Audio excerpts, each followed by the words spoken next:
సిలువను గూర్చిన వార్త నశించుచున్న వారికి వెర్రితనము గాని రక్షింపబడుచున్న మనకు దేవుని శక్తి. 1 కొరింథీ 1:18. యునైటెడ్ పీపుల్స్ ఫెలోషిప్ UPF నిర్వహించు సిలువ ధ్యానములు. 40 రోజులు ఉపవాస ప్రార్థనలు. 2026 ఫిబ్రవరి 23వ తారీఖు నుండి ఏప్రిల్ 3వ తారీఖు వరకు ఉదయం 4 గంటల నుండి ఉదయం 7 గంటల వరకు Mennonite brother and Bethel church, mission compound, Golconda cross roads, Musheerabad, Hyderabad. ఆహ్వానించువారు ప్రభువు దాసురాలు జాయ్ చెరియన్ గారు, senior pastor, UPF Hyderabad. YouTube, Instagram, Facebook మరియు జూమ్ ద్వారా ప్రత్యక్ష ప్రసారం. Zoom meeting ID 9550504718, passcode 7777. వివరములకు 9550504718, 9030757571.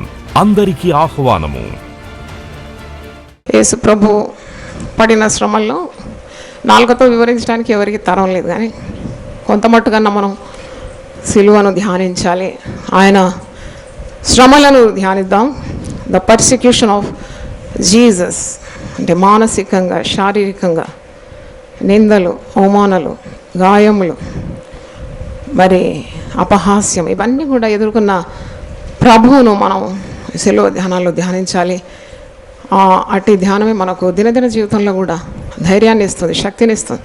సిలువను నిదానించి చూచినప్పుడు మనము ఈ లోకంలో పడే శ్రమలు ఎన్నదగినవి కావని మనకు అనిపిస్తుంది. సిలువ శక్తి మనం పొందుకుంటున్నాం. అందుకే రక్షింపబడుతున్న దేవుని బిడ్డలకు ఇది మహాశక్తి ఉన్నది. శక్తి అన్నమాట.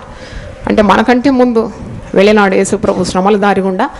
మరి అదే శ్రమల దారిలో, ఆ సిలువ మార్గంలో మనం వెళ్తున్నాం. కాబట్టి ఈ లోకంలో మనం పడే నిందైన, అవమానమైన, దెబ్బలైన, కీడైన, శ్రమలైన ఇవన్నీ ఏవి కూడా ఎన్నదగినవి కావని ఆయన మన కొరకు సిద్ధపడిన మహిమ ముందు ఇవి లెక్కకు రావని విశ్వాసులు గమనించాలి. మత్తయి సువార్త 26:1-5 చూడండి. యేసు ఈ మాటలన్నీ చెప్పి చాలించిన తర్వాత జరిగినదేమనగా, ఆయన తన శిష్యులను చూచి, అప్పుడు మనుష్య కుమారుడు సిలువ వేయబడుటకై అప్పగింపబడినని మీకు తెలియనని చెప్పాను. ఆ సమయమున ప్రధాన యాజకులను, ప్రజలు, పెద్దలను, కయప అను ప్రధాన యాజకుని మందిరంలోనికి కూడి వచ్చి యేసును మాయోపాయము చేత పట్టుకొని చంపవలనని ఏకమై ఆలోచన చేశారు. అయితే ప్రజల్లో అల్లరి కలుగుకున్నట్లు పండుగలో వద్దని చెప్పుకొనిరు.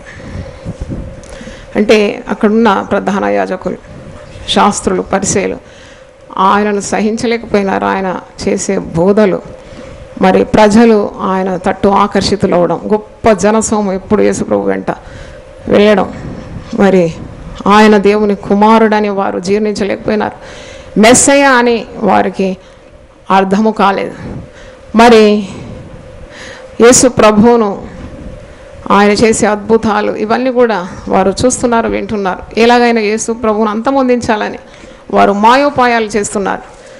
ఆయన పట్టుకొని చంపాలని వారు ప్రయత్నిస్తున్నారు. మరి యేసు ప్రభు శిష్యుల్లో ఒకడు యూదా ఇస్కరియోతు యేసు ప్రభువును మరి 30 వెండి నాణెములకు అమ్మడానికి సిద్ధపడుతున్నాడు. 14వ చూడండి. అప్పుడు 12 మందిలో ఒకడగు ఇస్కరియోతు యూదా ప్రధాన యాజకుల యొద్దకు వెళ్ళి, నేను ఆయనను మీకు అప్పగించిన ఎడల నాకేమీ ఇత్తురని వారిని అడిగాను. అందుకు వారు 30 వెండి నాణెములు తూచి వానికి ఇచ్చిరి. వాడు అప్పటి నుండి ఆయనను అప్పగించుటకు తగిన సమయము కనిపెట్టుచున్నాను. యేసు ప్రభుతోనే నడిచినాడు. 12 మంది. It's a royal and high calling. ఉన్నతమైన పిలుపుకు చెందినవారు, అపోస్తలత్వానికి పిలువబడినవారు, యేసు ప్రభుకు శిష్యులుగా ఉండి తుదకు లోకాన్ని తలక్రిందులు చేసే శక్తి పొందుకునే ఆ గొప్ప పిలుపు అన్నమాట. రాత్రంతా ప్రభు ప్రార్థన చేసి 12 మందిని ఎన్నుకున్నాడు. దాంట్లో యూదా ఉన్నాడు. ఇంత గొప్ప పిలుపును ఎలా వ్యర్థం చేసుకున్నాడో చూడండి. ఎలా వ్యర్థం చేసుకున్నాడు. ప్రభుతోనే నడిచినాడు 3.5 సంవత్సరాలు. అన్నీ చూసినాడు. ఇంకా మనం చూడలేదు, చూడక నమ్ముతున్నాము. యూదా అయితే చూసిన వాడే, అన్నీ చూసినాడు. అపవిత్రాత్మలు వదిలిపోవడం, ఒక్క మాటతో గాలి సముద్రం అడిగిపోవడం, ఆహారం అరణ్యంలో 5,000 మందికి పైగా మరి చేపలు రొట్టెలు ఆశీర్వదించినప్పుడు ఇలాగ విస్తరించి ఆహారం సమృద్ధిగా వాటి ఇవన్నీ కూడా అక్షరాలు. I was an I witness for every miracle, for all Jesus greatness అంట. యేసు ప్రభు చూపిన ఆ గొప్ప కార్యాలన్నిటికీ కూడా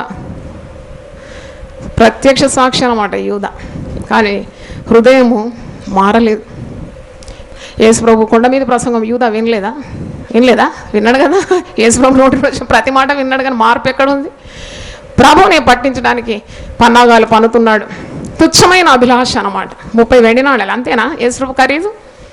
is Jesus worth only 30 pieces of silver? నేను ఎప్పుడు అనుకో వీడు 30 బంగారు నాణాలు కూడా కాదు. ఏం నాణాలు అవి? వెండి నాణాలేనా యేసు ప్రభుకు విలువ? అంటే నాకు ఒక మాట గుర్తొచ్చింది. మనము మన హృదయంలో ప్రభువుకు చోటు ఇవ్వకుంటే తుచ్చమైన అభిలాషలకు మనం జారిపోతాం.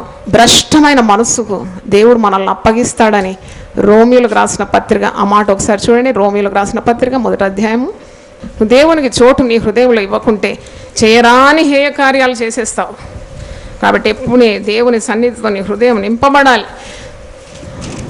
రోమా 1:28.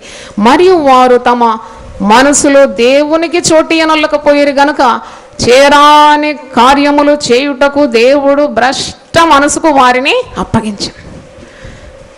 చేయరాని కార్యములు చేయడానికి భ్రష్ట మనసు వచ్చేస్తుంది అన్నమాట. దేవునికి చోటు ఇవ్వకుంటే ఆల్వేస్ టేక్ కేర్. అందుకే చూడండి, హృదయంలో నీ దేవుని సన్నిధితో నింపుకుంటే నువ్వు ఎప్పుడు దేవుని చిత్తాన్ని నెరవేరుస్తావు. ఇక్కడ దేవునికి స్థానం ఇవ్వలేదు యూదా. అందుకే చేయరాని కార్యం. చూడండి, రక్షకుని అమ్ముకోవడానికి ఎన్ని గుండెలు ఉండాలి, ఎంత ధైర్యం. పరిశుద్ధమైన ప్రభువును అమ్ముకుంటున్నాడు, అది కూడా 30 వెండి నాణాలకు బేరం కుదుర్చినాడు. ఎంత ధైర్యం. వానిలో దేవునికి చోటు లేదు. అంటే యేసుప్రభును బాహ్యంగా చూస్తున్నాడు.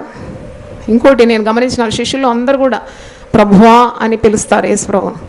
వీడొక్కడే బోధకుడా అంటాడు. అంటే ప్రభు అని అంగీకరించలేదన్నమాట.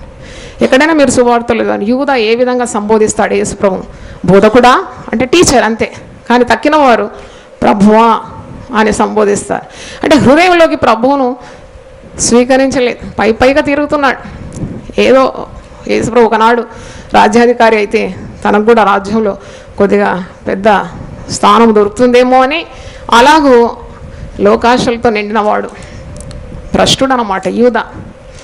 కాపాడేవాడే అప్పగిస్తున్నాడు. ప్రభువుని ఎంత కాపాడుకోవాలి కదా, దగ్గరున్నవాడు అప్పగిస్తున్నాడు.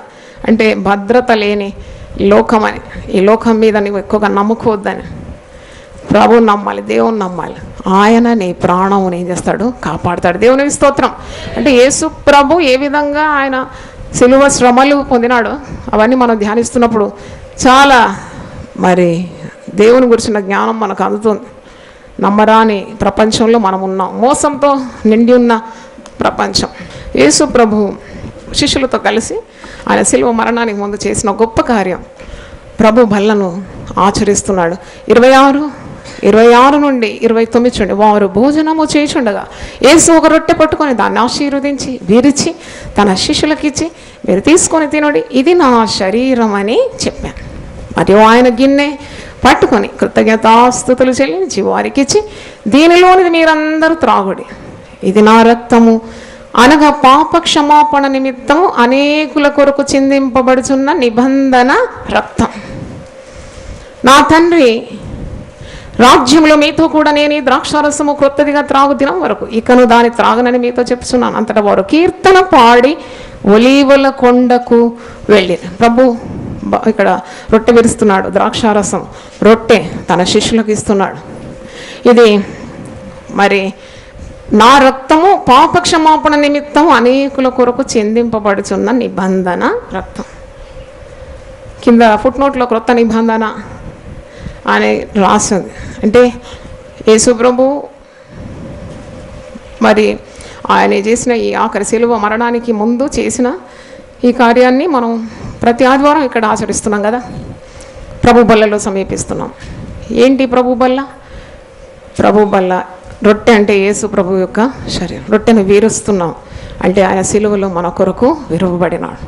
ఒకే రొట్టెలో ప్రతి ఒక్కరు పాలు పొందుతున్నాం అంటే క్రీస్తు శరీరంలో మనం అందరం కూడా పాలిభాగస్లో అనే సూచన. ఆయన మన కొరకు అంత గొప్ప బలియాగం చేసినాడని ప్రతి వారం కూడా బల్లను సమీపించినప్పుడు పవిత్ర హృదయంతో, ఒకవేళ బలహీనత ఉంటే పశ్చాత్తాపమైన హృదయంతో ప్రభు శక్తిని కోరుతూ ప్రభు బలలో పరిశుద్ధంగా మనం సమీపిస్తున్నాం. అంటే యేసు ప్రభు యొక్క శరీరం. ద్రాక్షారసం దేనికి సూచన? యేసు ప్రభు యొక్క రక్తం. అంటే ఎందుకు చేస్తున్నాము? యేసు ప్రభు యొక్క బలి యాగాన్ని మనం ఏం చేస్తున్నాము? జ్ఞాపకము చేస్తున్నాం. లూకా సువార్త 22.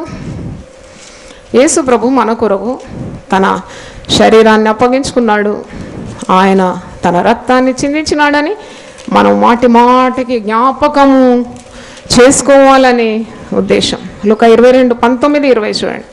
పిమ్మట ఆయన ఒక రొట్టె పట్టుకొని కృతజ్ఞతాస్తుతులు చెల్లించి దాన్ని విరిచి వారికిచ్చి, ఇది మీ కొరకు ఇయ్యబడుచున్న నా శరీరము, నన్ను జ్ఞాపకము చేసుకొనుటకు దీనిని చేయుడని చెప్పాను. జ్ఞాపకం చేసుకోవాలి. ఇట్స్ వెరీ శాంక్టిఫైడ్ థింగ్ అనమాట. అంటే ప్రభు బల్ల కార్యక్రమానికి చాలా భయముతో, పవిత్రతతో మనం సమీపించాలి. ఎందుకంటే యేసు శరీరం, యేసు రక్తాన్ని మనం జ్ఞాపకం చేసుకుంటున్నాం.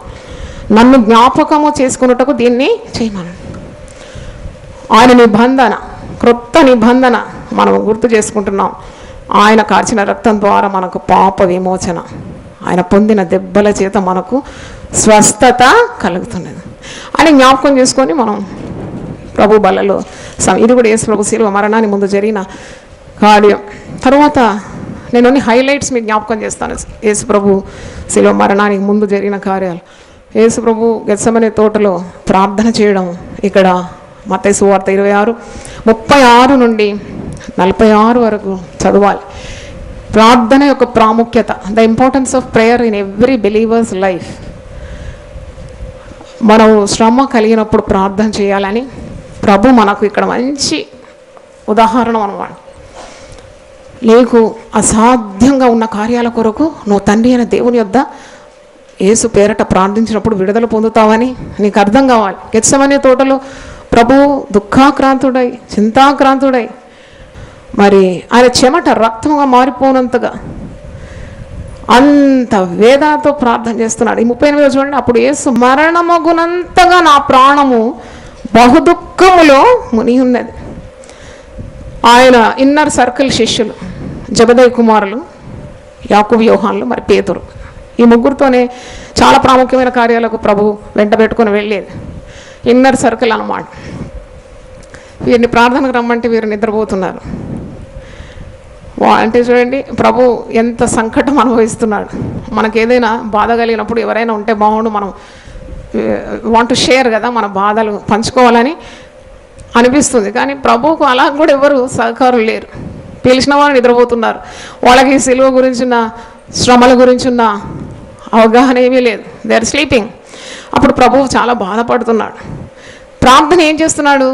39వ వచనం, కొంత దూరం వెళ్ళి సాగిలపడి, నా తండ్రి, సాధ్యమైతే ఈ గిన్నె నా యొద్ద నుండి తొలగిపోనిము, అయినను నా ఇష్ట ప్రకారం కాదు, నీ చిత్త ప్రకారమే కానిమ్మని ప్రార్థించాను. హల్లెలూయా.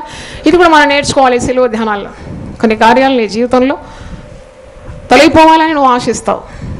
ఇది పెద్ద బాధ నా జీవితంలో, తొలగిపోతే బాగుండని, ఈ రోగం తొలగిపోతే బాగుండని. కానీ ఒకవేళ నువ్వు ఆ శ్రమ అనుభవించడం దేవుని చిత్తమైతే నువ్వు ఇలాగే ప్రార్థన చేయాలి. దేవా, నా ఇష్టం కాదు, నీ చిత్తమే సిద్ధించను కాక. దేవుని స్తోత్రం. హల్లెలూయా. అంటే టోటల్ సబ్మిటింగ్ బిఫోర్ గాడ్. నేనేమో సమర్పించుకుంటున్నావు. నీ జీవితంలో నీ ఇష్టం కాదు జరగాల్సింది. ఎవరి చిత్తం జరగాలి? దేవుని చిత్తం.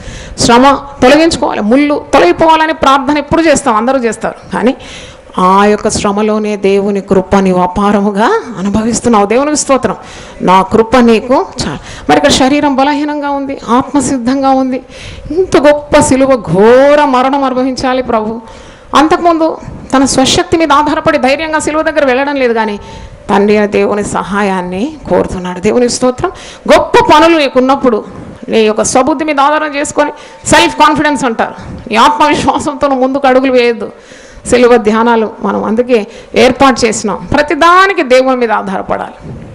So if there is a great task before you, you kneel down, pray, seek God's will, get the strength of God and proceed. ఇక్కడ యేసు ప్రభు ప్రార్థించినప్పుడు పరలోకం నుండి దూత దిగి వచ్చి అతన్ని బలపరిచిందని వాక్యంలో మీరు చూస్తారు. పరలోకం నుండి దూత దిగి అతన్ని బలపరిచిందని. లూకా 22 చూడండి, 42. తండ్రి, ఈ గిన్నె నా యుద్ధ నుండి తొలగించుటకు నీ చిత్తం అయితే తొలగించు, ఆయనను నా ఇష్టం కాదు నీ చిత్తమే సిద్ధించును గాక అని ప్రార్థించినప్పుడు పరలోకము నుండి ఒక దూత ఆయన కనబడి ఆయనను బలపరచను. హల్లెలూయా గడి చెబుదామా? కొంచెం నీ వల్ల కాని కార్యాలు ఉంటుంది. So difficult to take one step. అది ఎన్నోసార్లు నా సేవా జీవితంలో, కుటుంబ జీవితంలో అనుభవించిన. ఇక నాకు దారి లేదు, ఒక అడుగు వేయడానికి వీలు కాదన్నప్పుడు ప్రార్థన చేసినప్పుడు వెంటనే దేవుని శక్తితో నింపబడినాను. ఇక నాకు అసాధ్యం అంటూ ఏది లేదనే ధైర్యం పొందుకున్నాను. దేవుని స్తోత్రం. చూడండి, బాధపడుతున్నాడు, దుఃఖాక్రాంతుడైనాడు, వ్యసనాక్రాంతుడైతున్నాడు. మరి ఆయన రక్తమే చెమట బిందులుగా నేలను పడుతుంది. అంటే ఈజ్ గెటింగ్ డీహైడ్రేటెడ్ అనమాట. అంతగా ఆవేదనతో మరి లోక పాపములంతా మోయాల్సిన గడియ సమీపించింది. ఇది నా వలన కావడం లేదు, నా శరీరం బలహీనంగా ఉంది, ఆత్మ అయితే సిద్ధంగా ఉంది.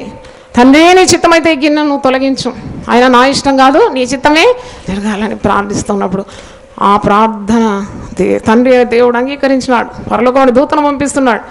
పరలోకం నుండి దూత దిగి వచ్చి మరి ప్రభువుని ఏం చేసింది? బలపరిచాను అని మనం చూస్తున్నాం. ఆయన వేదన పడి మరింత ఆత్రముగా ప్రార్థన చేయగా ఆయన చెమట నేల పడుచున్న గొప్ప రక్త బిందువుల వలె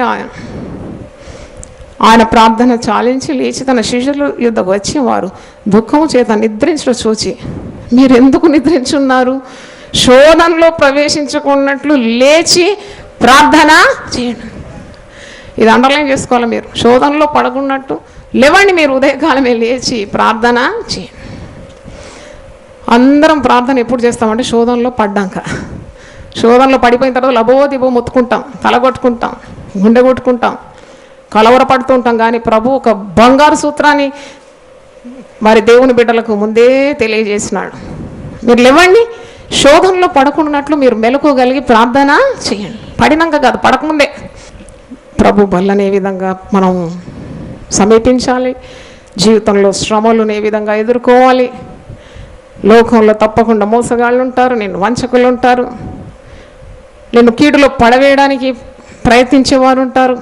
అయినా మరి దేవుని చిత్తము నీ పట్ల జరగాలని, నీకు ఉద్దేశం కలిగి ఉండాలని ప్రభు సిలువ శ్రమల ద్వారా మనం నేర్చుకుంటున్నాం. మత్తయి సువార్త 26 చూడండి, మాథ్యూ 26:47 నుండి కొన్ని వచనాలు. ఆయన ఇంకనూ మాట్లాడుచుండగా 12 మందిలో ఒకడు యూదా వచ్చాను. వారితో కూడా బహు జనసమూహము కత్తులు గుదియలు పట్టుకొని ప్రధాన యాజకుల యుద్ధ నుండి ప్రజల పెద్దల నుండి వచ్చాను. ఆయన అప్పగించేవాడు. యూదాకు ఇంకో పేరు ఏంటంటే అప్పగించేవాడు. నేను ఎవరిని ముద్దు పెట్టుకుందునో ఆయనే యేసు, ఆయనను పట్టుకుని వారికి గుర్తు చెప్పి వెంటనే యేసు వద్దకు వచ్చి, బోధకుడా నీకు శుభమని చెప్పి ఆయనను ముద్దు పెట్టుకున్నాను. ఇలాంటి మోసాలు ఇప్పుడు కూడా జరుగుతుంది కదా. యేసు ప్రభు దగ్గర ఉండి వీడు ఎంత మోసానికి మరి తెగిస్తున్నాడంటే హృదయ కాఠిన్యం, ఇంత హృదయం బండలాంటి హృదయం అన్నమాట. అస్సలు మార్పు లేదన్నమాట. ప్రభుతోనే ఉన్నాడు. ఇలా సంఘాల్లో కూడా ఉంటారు చాలామంది. ప్రతి ఆదివారంకి వస్తారు, ప్రతి పరిచర్యకు వారు ఉంటారు, కానీ వారి హృదయం అస్సలు మారదు, మోసంతో నిండిందన్నమాట. యూదా మనం జ్ఞాపకం చేసుకున్నాడు. అలాంటి జీవితం నీ పతనానికి దారి తీస్తుంది. మార్చుకోవాలి, పశ్చాత్తాపం ఉండాలి నీ హృదయంలో. ప్రభువుని గురించిన మరి భయం నీకు ఉండాలి. ఆయన ప్రభువాన్ని నువ్వు ఒప్పుకోవాలి. ఇక్కడ చూడండి, ముద్దు పెట్టి అప్పగిస్తున్నాడు. తర్వాత ఏమంటున్నాడు? మోసం చూడండి, 49వ వచనం. యేసు వద్దకు వచ్చి, బోధకుడా ప్రభు అని ఎప్పుడు అన్నాడు? ధ్యానిస్తున్నప్పుడు మనం మన జీవితంలో యేసు ప్రభుకి ఎంత విలువిస్తున్నాం? How much you are giving importance to Jesus. Yesu ప్రభుకు విలువని ఇయ్యని వాడు ఎంత పతనమైనాడు, ఎలాగో దిగజారిపోయినాడో మనకు అర్థమవుతుంది. ఇక్కడ తప్పకుండా తెలుసు ఎవడు మోసగాడని. 50వ వచనం చూడండి. యేసు, చెలిగాడ నీవు చేయవచ్చినది చేయమని అతనితో చెప్పగా వారు దగ్గర వచ్చి ఆయన మీద పడి ఆయనను పట్టుకొని, అంటే ముద్దు పెట్టి శుభం పలికి అంత చేసినా ప్రభు అంటున్నాడు, ఏం చేయాల్సి వచ్చిందో చేసే తొందరగా. అంటే తెలుసు అన్నమాట, నీవు చేసేవన్నీ కూడా నాకు తెలుసు.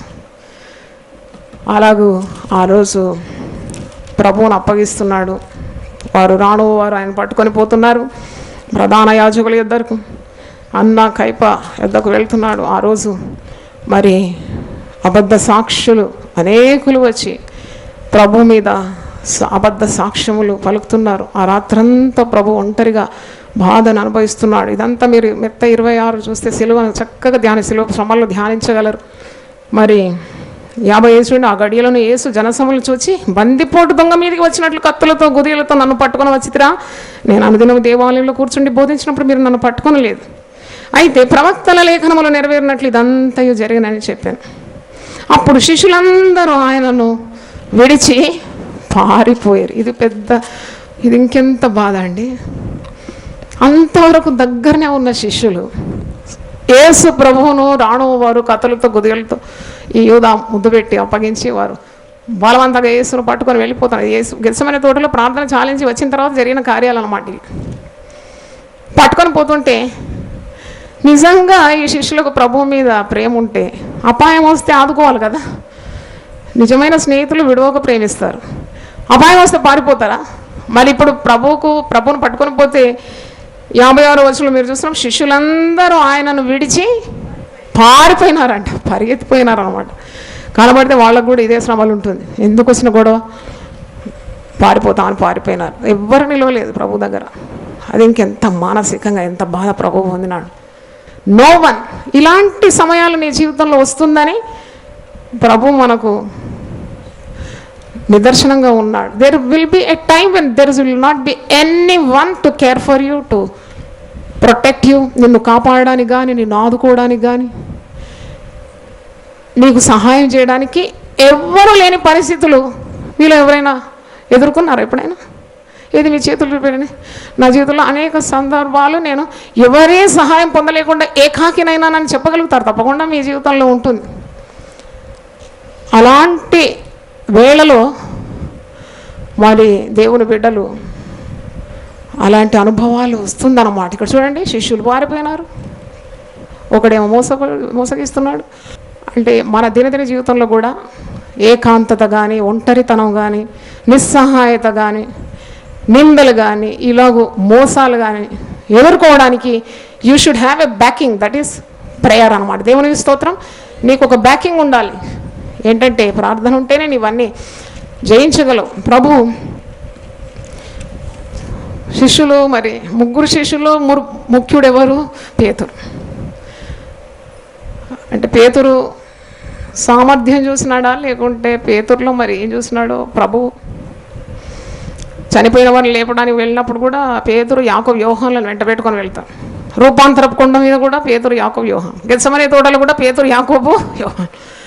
మరి ఇట్టి పేతురు, ఇన్నర్ సర్కిల్లో ఉండే పేతురు కూడా ప్రభుతో అంటున్నాడు, నేను మరణం వరకు నిన్ను వదిలిపెట్టానని. 33వ వచనం చూడండి, 31 నేను చదువుతాను. అప్పుడు యేసు వారిని చూచి, ఈ రాత్రి మీరందరూ నా విషయమే అభ్యంతరపడేదారు. ఏలైనగా గొర్రెల కాపరిని కొట్టుదురు, మందలోని గొర్రెలు చెదిరిపోవునని వ్రాయబడి ఉన్నది కదా. నేను లేచిన తర్వాత నీకంటే ముందుగా గలిలోకి వెళ్ళేదని అందుకు పేతురు, నీ విషయమే అందరూ అభ్యంతరపడినను, నేనెప్పుడునో అభ్యంతరపడినని ఆయనతో చెప్పగా, నీవు ఈ రాత్రి కోడి కుయ్యక మునిపే నీవు నన్ను ఎరగనని ముమ్మారు చెప్పేదమని నీతో నిశ్చయముగా చెప్తున్నాను. కోడి కుయ్యక ముందే నువ్వు ముమ్మారు బొంకుతావు నన్ను ఎరగనవని. అప్పుడు నీతో కూడా ఇంకో మాట పేతురు అంటాడు, 35వ వచనం చూడండి. పేతురు ఆయనను చూచి, నేను నీతో కూడా చావవలసి వచ్చినను నిన్ను ఎరగనని చెప్పనా నేను. అదే ప్రకారం శిష్యులందరూ అని. పేతురు మాత్రమే కాదు, అందరూ అంటున్నారట, చావవలసి వచ్చినా కానీ మేము నిన్ను వదిలిపెట్టాం. ఇలాంటి మరి పేతురు తర్వాత ప్రభు ఎలాగూ ప్రవచించినాడో అలాగే కోడి కూయక మునిపే ముమ్మారు ఆయన ఎవరో నేను ఎరగనని 3 సార్లు బొంకినట్లు మనం చూస్తున్నాం.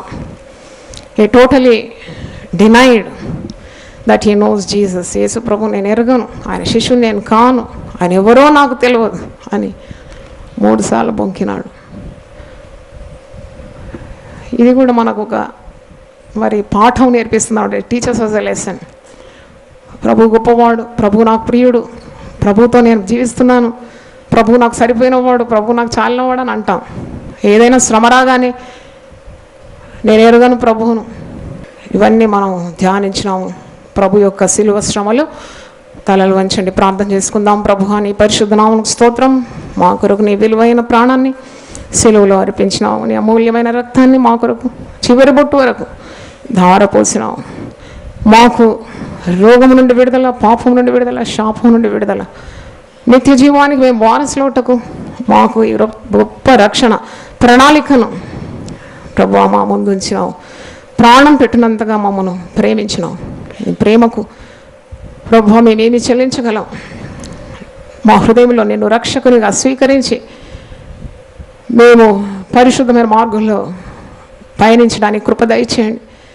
నిన్ను చూచే కనులు మాకు దయచేయండి. విశ్వాసం కర్త దాన్ని కొనసాగించబడిన యేసు వైపు మేము చూడాలి, సిలువను నిదానించి చూడాలని వాక్యంలో ఉన్నది. అవును ప్రభువా, నువ్వు పడిన శ్రమలు, నిందలు, అవమానాలు, అపహాస్యము, హేళన, సిలువ, మరి ఆ యొక్క బాధలు ఇవన్నీ మేము ధ్యానించినప్పుడు ఈ లోకంలో మేము పొందే శ్రమలు ఎన్న తగినవి కావని మేము మా యొక్క జీవితంలో నమ్మకంగా ప్రభువా నీ సిలువను ప్రతిదినము వస్తూ ముందుకు సాగడానికి మాకు సహాయం, శక్తి మీరు దయచేయమని యేసు పరిశుద్ధ నామములో అడిగి వేడుకుంటున్నాను తండ్రి. ఆమేన్.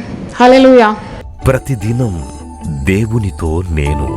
కుటుంబ వ్యవస్థలు, జీవన విలువలు అస్తవ్యస్తంగా మారుతున్న ఈ రోజుల్లో ప్రభువు దాసురాలు రెవరెండ్ డాక్టర్ జాయ్ చెరియన్ గారు దైవ దర్శనంతో ప్రభువు సన్నిధిలో కనిపెట్టి పొందిన 366 విభిన్న ధ్యానాంశములను ప్రతిదినం దేవునితో నేను అనే పుస్తక రూపంలో ప్రపంచానికి అందించారు. ఇది అనేకుల జీవితాలను ప్రభావితం చేసే ఒక విలక్షణమైన గ్రంథము. పరిశుద్ధాత్మ దేవుడు ఈ పుస్తకమును పఠించే ప్రతి ఒక్కరిని స్పృశించి శక్తితో నింపునుగాక. ఈ పుస్తకాలిప్పుడు అందరికీ అందుబాటులో ఉన్నాయి. ఈ నూతన సంవత్సరంలో దీనిని మీరు ధ్యానించండి, మీ బంధుమిత్రులకు ఆత్మీయ బహుమతిగా అందించండి. పుస్తక ప్రతుల కొరకు సంప్రదించవలసిన ఫోన్ నంబర్లు 9505047718, 9030757571.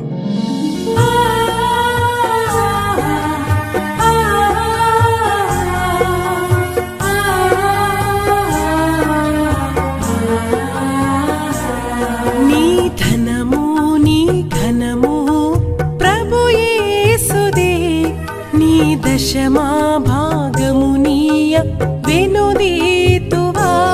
నీ ధనము నీ ఘనము ప్రభు యేసుదే, నీ దశమా భాగమునీయ వెనుదీతువా.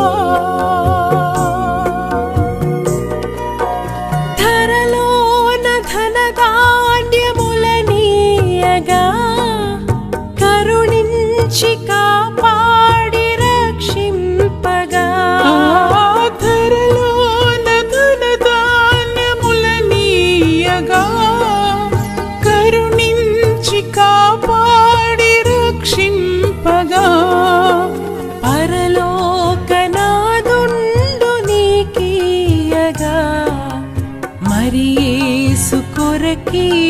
వెనుదీతువా. పరలోకనాథుండు నీకీయగా మరి యేసు కొరకీయ వెనుదీతువా.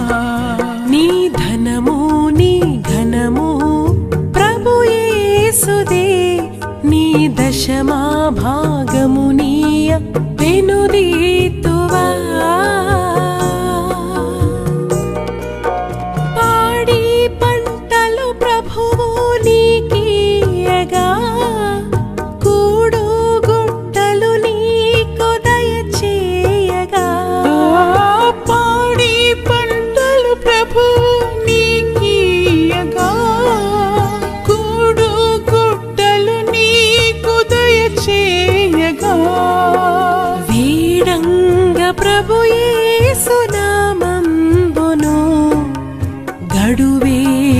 సిలువను గూర్చిన వార్త నశించుచున్న వారికి వెర్రితనముగాని, రక్షింపబడుచున్న మనకు దేవుని శక్తి. 1 కొరింథీ 1:18. యునైటెడ్ పీపుల్స్ ఫెలోషిప్ యూపీఎఫ్ నిర్వహించు సిలువ ధ్యానములు. 40 రోజులు ఉపవాస ప్రార్థనలు. 2026 ఫిబ్రవరి 23వ తారీఖు నుండి ఏప్రిల్ 3వ తారీఖు వరకు ఉదయం 4 గంటల నుండి ఉదయం 7 గంటల వరకు Mennonite brother and Bethel church, mission compound, Golconda cross roads, Musheerabad, Hyderabad. ఆహ్వానించువారు ప్రభువు దాసురాలు జాయ్ చెరియన్ గారు, senior pastor, UPF Hyderabad. YouTube, Instagram, Facebook మరియు జూమ్ ద్వారా ప్రత్యక్ష ప్రసారం. Zoom meeting ID 9550504718, passcode 7777. వివరములకు 9550504718, 9030757571. అందరికీ ఆహ్వానము.